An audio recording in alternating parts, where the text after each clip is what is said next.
Okay, so hello and welcome to this installment of the Chinese Business History webinar here at the Hong Kong Institute for the Humanities and Social Sciences at the University of Hong Kong.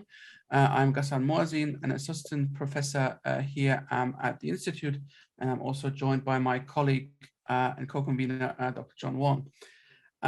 So this is the first installment of this of the business history webinar for the spring semester, and we're particularly happy today to welcome to the webinar Professor Brett Sheehan.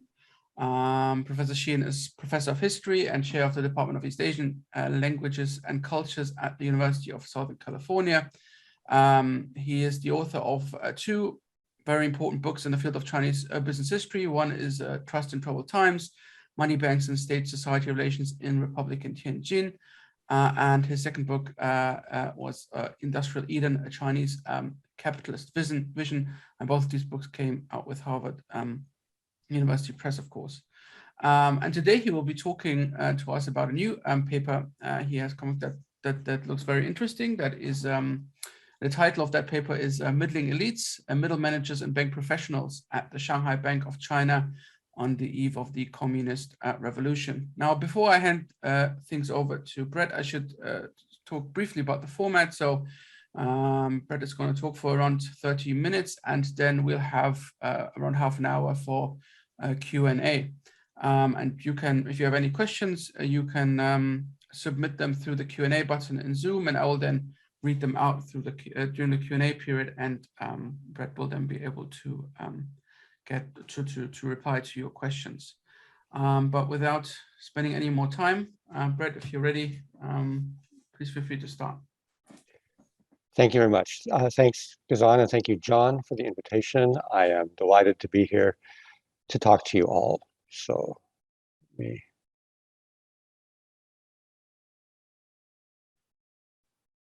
okay. I assume that that's okay. Everybody can see. Yes, very good. Okay, great.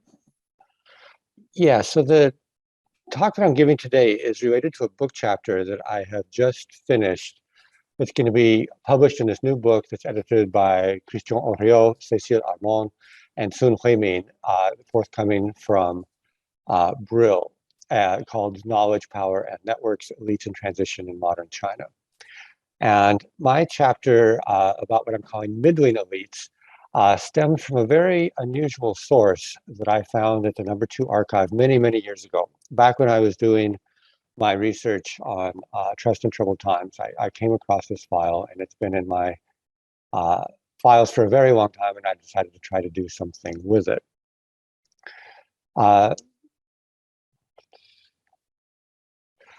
And this is what the source looks like. It is a survey of all of the employees in Shanghai and a couple of other lower Yangtze cities of the Bank of China at about 1947 or 48.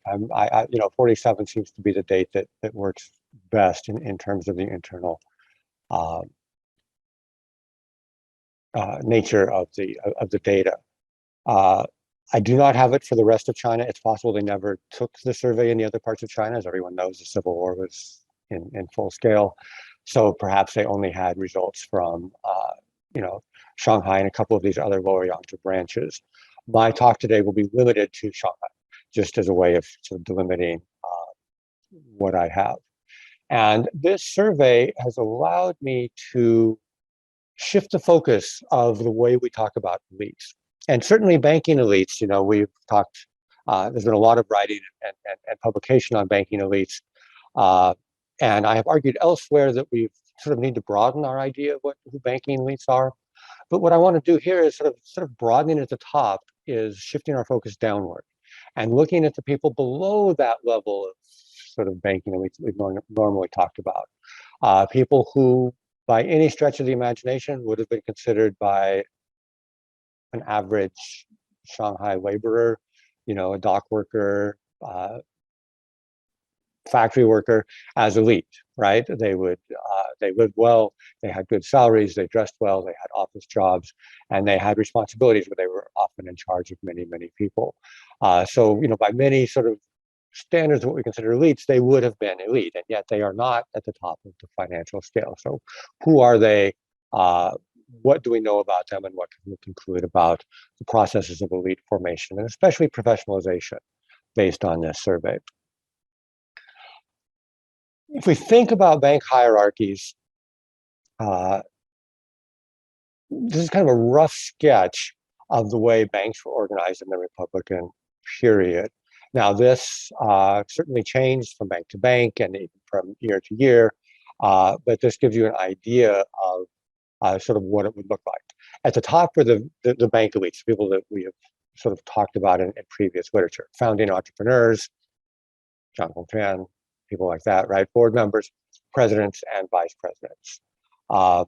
Below them are the middling elites, the middle managers that I want to talk about today. And the survey here includes 297 of them. Department heads, branch managers, assistant branch managers, section heads, specialists. And the way I kind of distinguish between the middle managers and the rank and file is that the survey itself lists all of their occupations, about dozens and dozens of occupations in a kind of hierarchical order. So that gave me a way of distinguishing between someone who is just a clerk or an employee and someone who has the status of what I call a middling elite. Because the bank's headquarters were in Shanghai, the Shanghai employees of the Bank of China made up about a quarter of all Bank of China employees at the time. So this should tell us quite a lot about processes of professionalization of the Bank of China. So what did the survey ask? Okay, it asked about gender, year of birth, country of citizenship, marital status, number of dependents, economic status, education, foreign languages, Chinese dialects, skills, field of education, work experience, health, outside interests, office where they worked, the office they worked in, their position, their salary, training, the year they started at the bank, and their manner of entry into the bank. There was one additional field, and that was for party affiliation, and in all cases, that field was blank, for probably very good reasons in 1947. So I don't include it here. I do not have any of that information on my middling elites. Before I go on to sort of talk about the results and what we know about the middling elites, let's think for a moment about what's left out here, okay? Because this survey is clearly a way that bank managers are trying to understand their employees. And this understanding, as I say in the longer paper, stems out of ideas of scientific management, of social science survey methodology that was very sort of important in China at the time, that they sort of had an ideal of what employees should look like and how they should be spending their time. And the survey is a way of kind of trying to figure out if that's what's happening. But some things, very important things are left out. Number one is native place. In all of my now decades researching banking in China, looking at personnel records and archives, looking at published bank directories, looking at lists of members of bankers associations all over China, almost all of them list native place as one of the most important attributes of a person, and yet this survey does not, for reasons that I will talk about a little bit later. In addition, it doesn't ask about housing. And I think this is quite surprising because Shanghai at the time was hugely overcrowded. Housing was difficult. The bank itself had built many compounds in Shanghai to house bank employees. We know from Bian Baimei's diaries that this was a preoccupation of employees where they were not going to get housing. So you'd think that they would have asked about housing, but they did not. And finally, they didn't ask about housework or childcare, perhaps because they were almost all male, as I'll show in a moment. And maybe the assumption was that housework and childcare were somebody else's responsibility. Okay. So what can we tell from the survey itself? And the book chapter I have goes into a considerable amount of depth, and I will only, in the time I have allowed today, be able to do a few sort of selected snapshots of what I can tell you about the middling elites at the Bank of China. You know, what we see from this survey is a vision of life focused on the attributes of the modern professional and dynamic banker. Where they were educated, where they worked, what positions they had, what their interests are. Do they like opera? Do they like sports? Are they healthy? Do they feel financially secure? We see a vision of life defined pretty much by the bank and their relationship to the bank and their participation in activities that were bank approved. And we all, of course, have read Wen Xinye's work on the Bank of China and the idea that there were these sort of standard occupations or standard after work occupations that bankers were supposed to partake in as young professionals. Okay, so let's take a look at the selected results. Okay. How did you become a middling elite? So how did you distinguish yourself from a rank and file? And my analysis of the data here is that middling elite status derived primarily from professional position. What was your position in the bank? Your education, although education is not definitive in determining, distinguishing between someone who's an elite and someone who's just a rank and file employee. This education includes, but not limited to, skills associated with global modernity, such as typing, foreign languages, and telegraphy. Income, right? Middling elites made more money than the rank and file. And also the networks external to the bank which provided the paths by which most middle managers found employment. I will talk about that a little bit more here in a moment. Okay. So if you were a middle manager, I can see it's showing this chart here, middle managers compared to the other people in the survey, the rank and file employees, right? If you were a middle manager, you were male, you almost certainly spoke Shanghai dialect, almost 80% of them did. Almost 40% also spoke Mandarin, even more than 40% spoke a foreign language. Most of those spoke English. Vast majority graduated from high school, and then a smaller number, about 30%, graduated from college. Now, it's possible to show here that, middle elites, middle managers graduated from high school and college at higher rates than the rank and file, but the vast majority of middle managers did not graduate from college. So just doing some simple regression analysis, it looks like education can explain about 45% of middle manager status. But that's only 45%. And within the middle managers, sort of people who are, and I used income as one of the sort of proxies for status, right? People with higher income being higher status. Within the middle managers, education doesn't account for any distinction between people who are lower paid middle managers and more highly paid middle managers. Interesting that they include dialects, Chinese dialects in the survey. Certainly, if you were looking at your employees, you would want to know if they could speak to your customers, speak to other people in the same office. I also think perhaps dialect here is a proxy for native place. For whatever reason, they may have left native place out, but the fact that they do have dialects here, Mandarin may not tell you much about someone's native place, but Shanghai dialect may tell you a lot.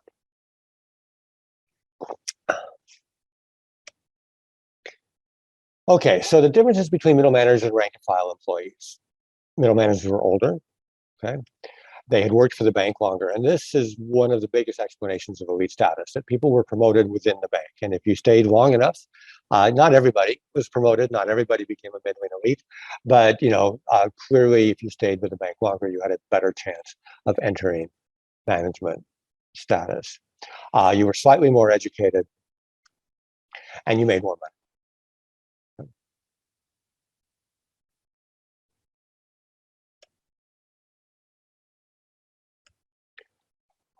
Okay,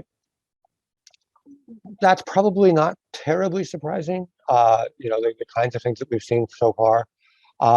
This next field in the survey was sort of how did you enter the bank?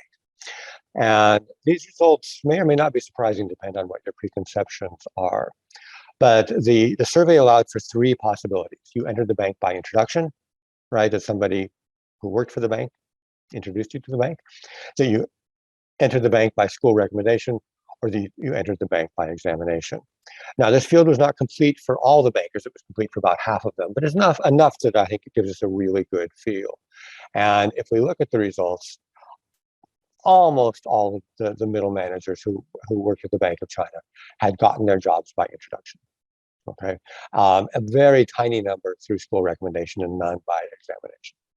So it is very clear that standard practices of kind of the way networks and Guanxi worked were still working even here at the Bank of China, what an institution that considered itself an exemplar of professionalization in Republican China. That these sort of this reliance on networks as a means of introduction to the bank was still incredibly important.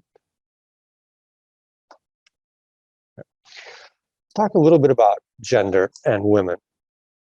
There was only one woman who was a middle manager. She had a college degree in statistics, and I expect without that degree probably would not have been a middle manager. So it is actually true that for women, their education seems to be much more directly related to the work that they're doing. So here I have just a few comparisons between middle managers, rank and file employees, and women. And the women are, I left out the middle manager woman. She's in the middle manager category, right? The women are all rank and file employees here, right? If you notice, fewer women speak Shanghai dialect, showing that they might have a slightly different career path or a slightly different entry path into the bank. More of them spoke Mandarin. More of them spoke a foreign language than the rank and file, especially English. And their education looks a lot more like middle managers than it does like rank and file. In fact, they graduated from high school at a higher rate than the middle managers, the group as a whole, and they graduated from college at a higher rate than the rank and file employees, and almost at the same rate that middle managers did. And so I guess it's true that women had to be sort of more credentialed, more accomplished in order to get the same kinds of jobs as men. And I suppose that's not a huge surprise from what we know about 20th century business history around the world. Most of the women who worked for the banks were in 4 departments. And it's hard to know exactly, because they're rank and file employees, a lot of their jobs are just clerk, right? It's hard to distinguish them from other rank and file employees. But I noticed that they were proficient at typing in both Chinese and English at levels much higher than their male colleagues. And so it looks like women, in spite of their credentialing, their high rates of graduation from high school, their high rates of graduation from college, that most women who went to work for the bank were probably typists. So that was the skill that got them into the bank. Their male colleagues had very low proficiency rates in typing. And this compares with other kinds of skills like telegraphy. All of the people who were skilled at telegraph, and there's 3 or 4 different categories of people who worked in the telegraph offices. And just as an aside here, telegraphy was incredibly important for the bank. There were radios in all bank offices, and they communicated from branch to branch through radio communication. All of the people who were skilled in telegraphy at the bank were male. So there was very clearly a sort of gendered hierarchy of occupation among the rank and file, as well as a gendered hierarchy in status, because almost all middle managers were men, only one was a woman.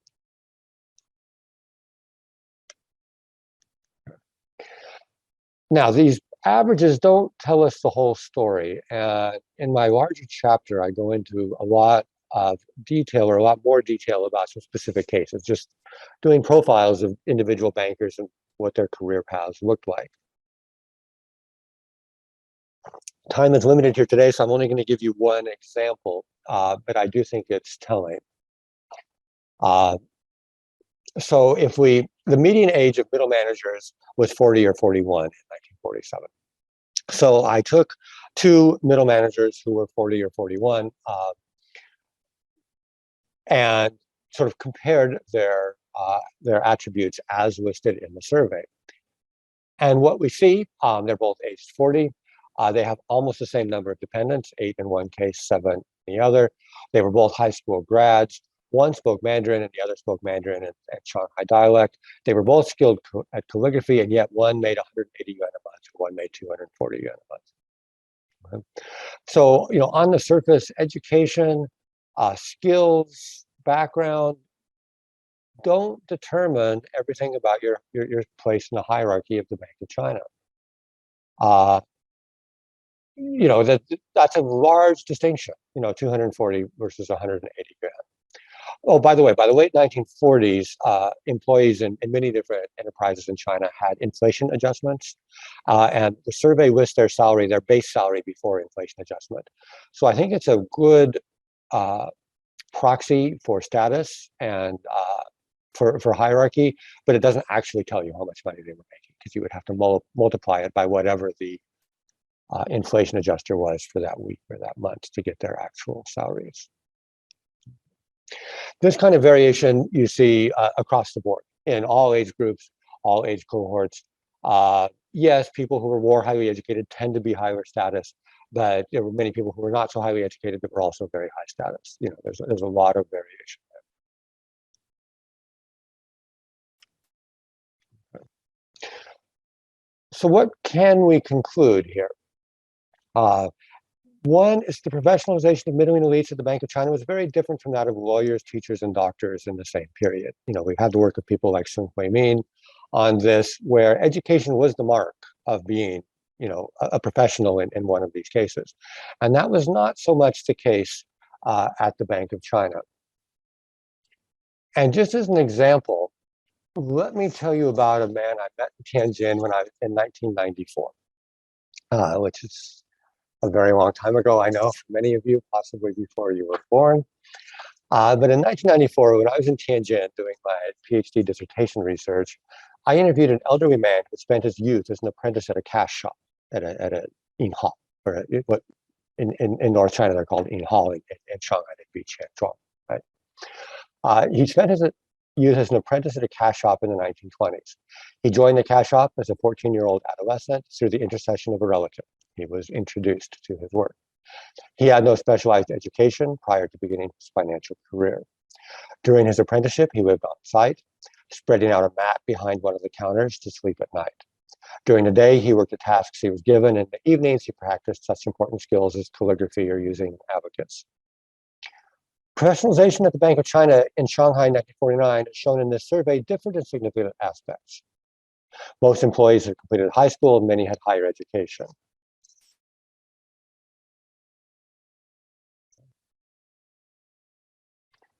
And most of them began working in their mid-20s instead of in their teens. Skills now included foreign languages, typing, use of telegraph equipment. Women worked in financial institutions where they had not before, though in limited numbers, and mostly at gendered tasks. At the same time, many aspects had considerable continuity. Calligraphy, for example, was still a prized skill more than 2 decades later. In addition, most Bank of Chinese employees entered the bank by capitalizing on personal networks, just as the man had interviewed in 1994. Most importantly, although the Bank of China's professionals had at least a high school education before joining the bank and a quarter had gone to college, they had diverse backgrounds, and for most of their education was generalist. Okay, and if you even look at those who went to college, most of them did not study business or economics. They studied other things, literature, philosophy. Okay? For most of them, specialized training came on the job.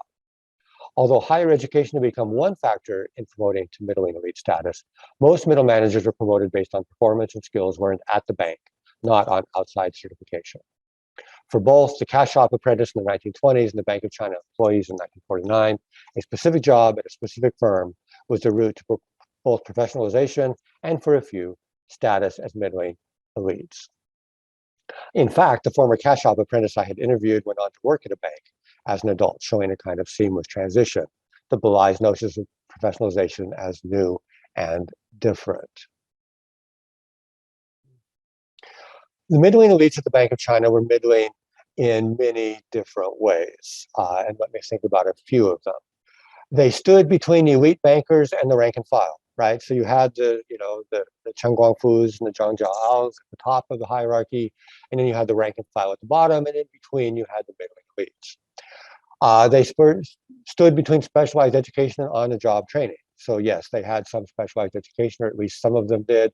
But for the most part, it was on-the-job training and sort of recognition of abilities on the job that got them promoted. And they stood between images of professional banker and the lived reality of diverse backgrounds, extended families, personal networks, and gendered expectations. So we have a survey designed sort of on the assumption that, skills, education, maybe even outside interests are what determine professionalization. But in reality, we have incredibly diverse group of people who have different household sizes, most of whom came to the banks through personal networks, and who worked in an institution where there were extremely gendered expectations. Okay. I'm not suggesting that they were not professionals. They certainly were.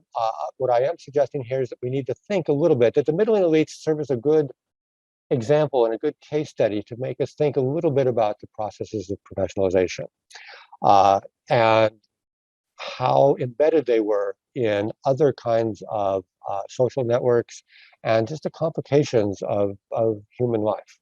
And I think that this kind of study, although access to data or information on middling elites may not be easy, outside of this particular survey, but I do think this kind of study can help us reflect on processes of professionalization and the nature of elite status in China in some new and different ways.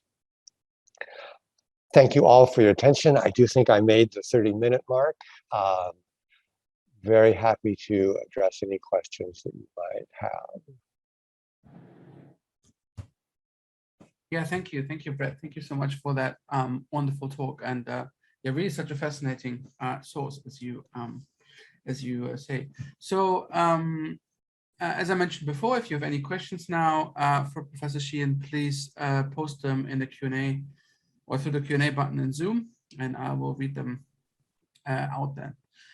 Maybe I could start us off. I wonder whether, I was also quite intrigued about the fact that native place was not a category that came up on the survey. And I wonder just whether you can talk a bit more about why you think that is, and how that what tie in with what, what else we know about the Bank of China's staff policy, because it's obviously like there's so much literature on native place in professional needs and so on, and banking. So yeah. It is stunning. And unfortunately, I can find no archival records to sort of explain this survey, talk about its background, who designed it, how it arose, who implemented it. I have none of that data. I've searched for it, but I have not been able to find it. So we can only guess. And my best guess is this idea that, they were thinking of people defined primarily as through their lives as bankers, right? However, I have seen personnel files from the Bank of China, and their native place is certainly recorded for them, right? And when they are submitted to banker directories, there's an all China banker directory published just about the same time. I think it was in 1947. Everyone's native place is listed in that directory, right? So it's not like they've given up on the idea of native place, but something about this survey, and it could have been the people that designed it, just seemed to think that that was not important. And I think it points to, or it hints at the reasons of why they took this survey in the first place, right? And that's just sort of understand the nature of their employees, find out who their employees are, and maybe there was just some reaction against this idea that everyone is defined, first and foremost by native place. I don't have a real answer for you, right? Sure, no, that's super interesting.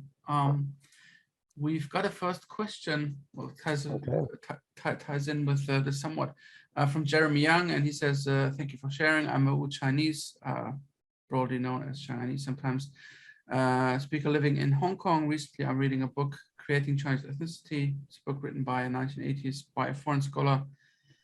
Shanghainese is still predominantly used in Shanghai, and culturally, I understand Shanghainese speakers in the old times could live a much easier life. I noted you have mentioned it as well. Can you share more insights into that? How does a person's cultural background, birthplace, the language he or she speaks, affect his or her promotion within the banks like Bank of China and Shanghai, and so on?" Yeah. Of course, since we don't know their native place, this can be a hard question to answer. We can use knowledge of the Chinese dialect as a proxy for native place, but it's not perfect, right? We know that there were, large populations of people from Guangdong, from Guangzhou and Hong Kong, who were living in Shanghai at this time. And if they had grown up there, they might well speak Shanghainese, or at least speak it well enough to check off a box on a survey, right? So it isn't a perfect one-to-one.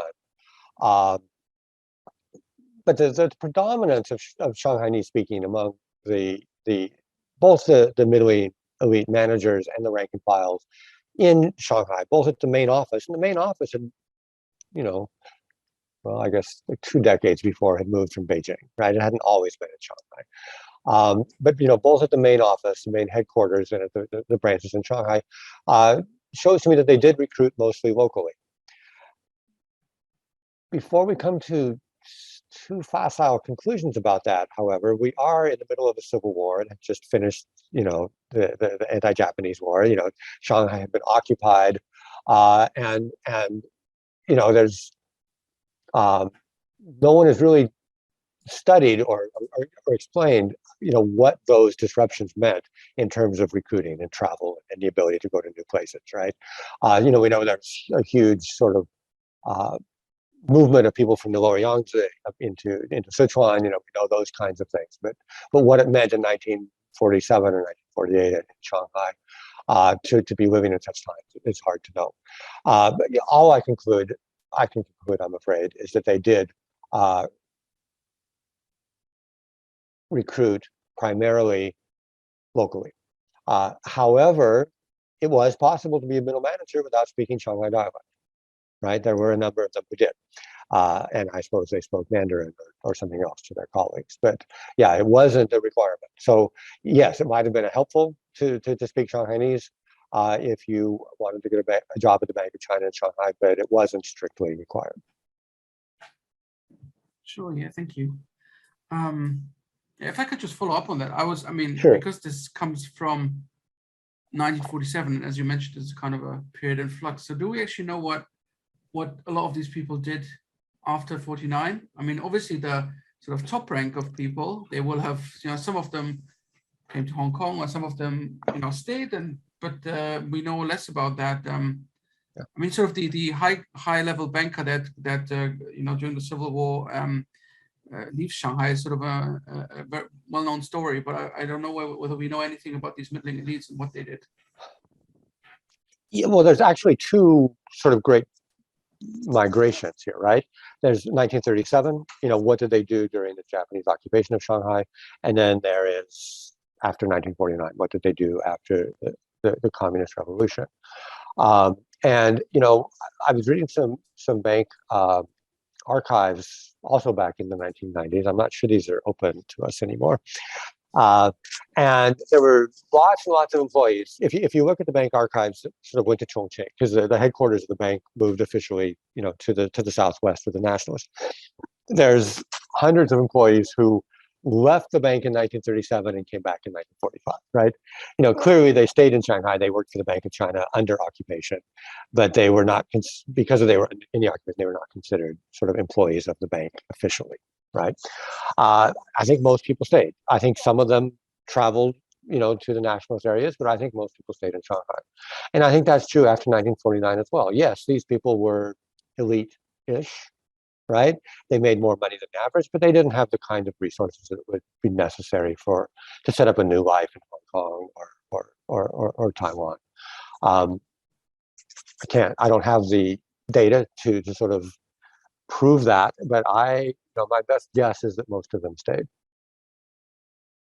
Yeah, thank you. John, can I jump in here with a question? Please. So Brett, you talked about introduction being the primary entry mechanism into the bank. Did they give you some information about who made introductions? Is there any way to construct some networks there? Afraid not. I assume if we had the personnel files, that would be documented there, right? But I'm afraid not. What's really interesting is these women rank and file employees, these women mostly typists, they were much more likely to come to the bank through recommendation of their schools. Oh. Although still, I think a majority of them came through introduction. They were much more likely to come through recommendation of their schools. So it's interesting that women had a different kind of career path. But unfortunately, this survey just has a 1, 2, or a 3. Introduction, recommendation, recommendation from school or examination. That's more than we get from many corporations anyway. It is more that we get. It's more data than we have on this sort of class of elites for most businesses at this time, right? It's not maybe as much as we'd like. All right, thank you. The next question comes from Shinya Oshida from Todai, from the University of Tokyo. He says, I'm interested in the relations among banks and native banks, or Qianzhuang, in Shanghai. I expect some managers and workers had the experience of work in other banks or native banks. In the survey, did you find any information about the career before entering the Bank of China? And yeah, he'd be very interested in that. Yeah, this is a great question. And, I mentioned the banker that I had interviewed in 1994 in Tianjin had made exactly that transition, right? He had worked in both. Unfortunately, this survey tells us nothing about what their lives were like before they entered the bank. So they're based on this survey, you have a birth year, right? And then you have the year they entered the bank. And that's when you sort of begin compiling information about them. So I have no way of knowing how many of them might have had background in the Qianzhuang or in Shanghai or cash shops in other parts of China. I wish I did. Yeah, it would be interesting, but yeah, hard to come by. And I've met more than one person who made the move from cash shop to bank. I really wonder about the reverse. If the reverse happens very often, going from a bank to a cash shop, I don't know. Yeah, interesting. Yeah, thank you. We've got another question, Peter W. Asking to what extent did the practice at the Bank of China differ from that of the HSBC, for example? I'm not sure whether he means in general or about personnel. Yeah, I suppose personnel. And unfortunately, I've never studied the HSBC personnel practices in Shanghai. So unfortunately, I cannot answer that question. It would be a very interesting question to answer. Kassan is our expert on foreign banks in Shanghai, although maybe not on the HSBC. Probably not on the HSBC. Yeah, I don't know. I mean, no, I haven't studied that in detail either. Yeah, thank you. So we have another question from Austin Dean. Thank you very much for your talk. It sounds like a fascinating source. I was interested in the disparity in pay between the two middle managers you mentioned toward the end of the talk. Were you able to see clear pay bands within the middling elites from the survey? How many were there and how big were they in terms of base salary? So yes, there are clear pay bands in among middle managers. I'll see if I can bring up some I should have had this data open before I began my talk.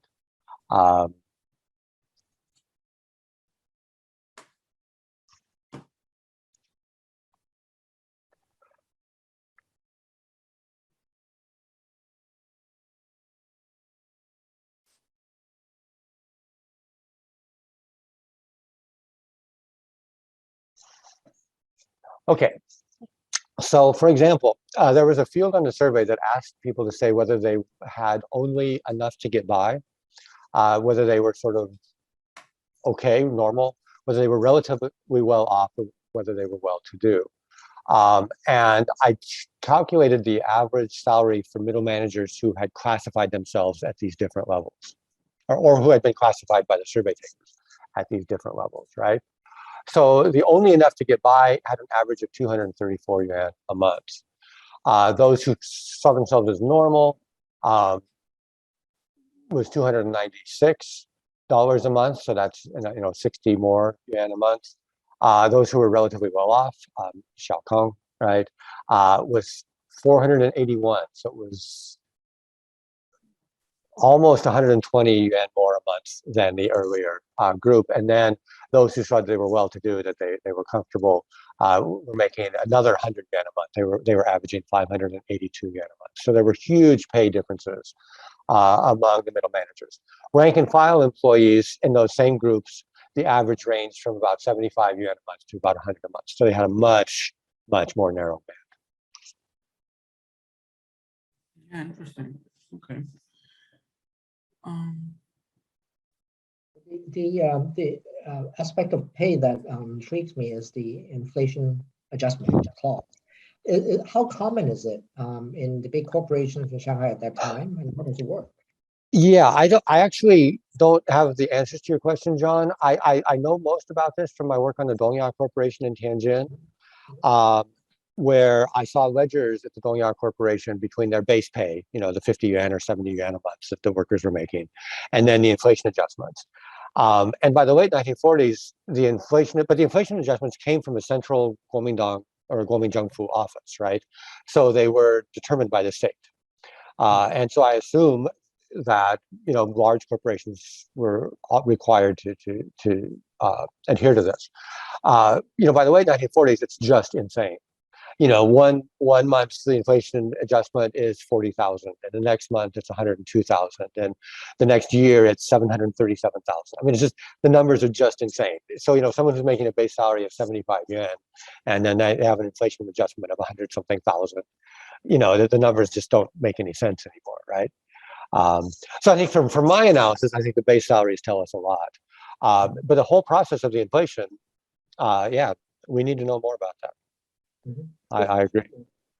Especially for a bank, because they need to figure out the balance sheet, the loans versus the deposits, and how do Oh you yeah, the whole what do you do with balance sheets? That's not just with people's salaries, but what do you do with balance sheets? Yeah, that's a whole nother kettle of fish, right? fascinating. We've got another question from Zheng Zhaojin, and he says, thank you very much for your interesting talk, Professor Sheehan.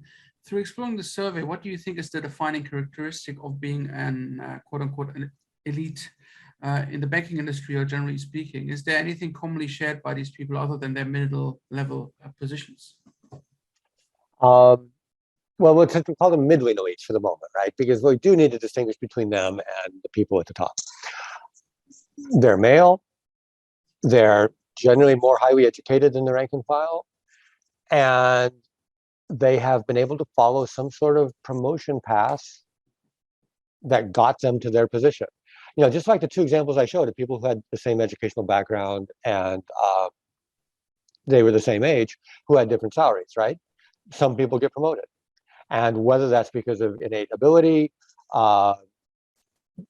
it's because of skills that are not measured by this survey, whether it's because of guanxi connections that we don't understand or don't know about, we can't answer those questions, right? I think there's a lot of things that were not measured by the survey. But yeah, the defining characteristics of being a middling elite is being male, generally well educated, and having been able to work your way up in the bank hierarchy, starting with an introduction to get your employment at the bank in the first place. Yeah, interesting. So do we have any, did it ever happen that because you say that the way is basically you're hired at a lower level and then you make yourself up sort of up the ladder. But was it ever the case that, I don't know, the Bank of China would hire someone on that middle level from? Oh yes, absolutely. I can't track this through the survey, right? But let's take our one woman middle manager, right? She has a degree in statistics. She makes a good salary. She considers herself well off. I would be highly surprised if she had an entry-level job, right? I assume she was hired as a middle manager. Then there's a few people that we can tell by their year of hiring. They were hired in, say, 1945 or 1946. That one might have a law degree or some sort of specialized education, or perhaps I remember looking at one person that had didn't have any particularly specialized education, fairly advanced age, came in the bank at 46 or so, in 1946 or so, and was a middle manager immediately. So clearly had some sort of background, maybe with another bank or something that we don't know about. But yeah, people could go straight into the middle management ranks. Yeah, but sort of working your way up in those ranks. The regression. If you rank all the middle managers by salary and then regress against a bunch of different variables, the regression that explains the most is time at the bank. So clearly there's a kind of seniority working your way up through the system process at work here. Sure. Yeah. No, absolutely. Thank you. Do we have any other questions? if I can jump in again with another one, please if you do. don't mind. Sure, John. And marital status. I mean, that's something that is tricky in the case of Hong Kong anyway, with expats. Do you notice any particular patterns in the case of Shanghai and the bank? They were all, like 95% of them were married, except for the women. The women were almost all unmarried. Almost all of the men, both rank and file and middle managers, were married. I think like 99% of the middle managers were married. I spent more time not just looking at, because marital status was basically almost everybody was married. I spent more time looking at the size of household and age. And they actually, the size of household does not correlate with age. And from this, I conclude young people are in large households as well as older people. From this, I conclude is they're living in multi-generational households, right? Either as children of parents or as parents of children at some level, that their household size, varies based on other variables that we don't understand, but not based on their age. Yeah. Very interesting. Yeah. Any other questions? If not, then what remains for me, Brett, is to thank you again for taking the time to talk to us about this wonderful source and about your article. And I mean, we are all looking forward, I'm sure, to the books chapter coming out. Before I wrap things up, I should notice that the next installment of the Chinese Business History webinar will be on the 4th of March, where we will be hearing from Dr. Dan Du of the University of North Carolina at Charlotte, and she will be talking to us about the financing of the Chinese-American tea trade. So we're going to go back in time a bit. But yeah, once again, Brett, thank you so much for taking the time to talk to us. It was a real pleasure to welcome you to the webinar. And yeah, thank you all for tuning in. And I hope I see many of you in a month's time or so when we meet again here. So thank you very much. Thank you very much. It's been a pleasure for me as well. And thank you all for your questions and your attention. Happy New Year. And Happy New Year's. Happy Year of the Tiger. Yeah. Okay. Yeah. Bye. Bye-bye.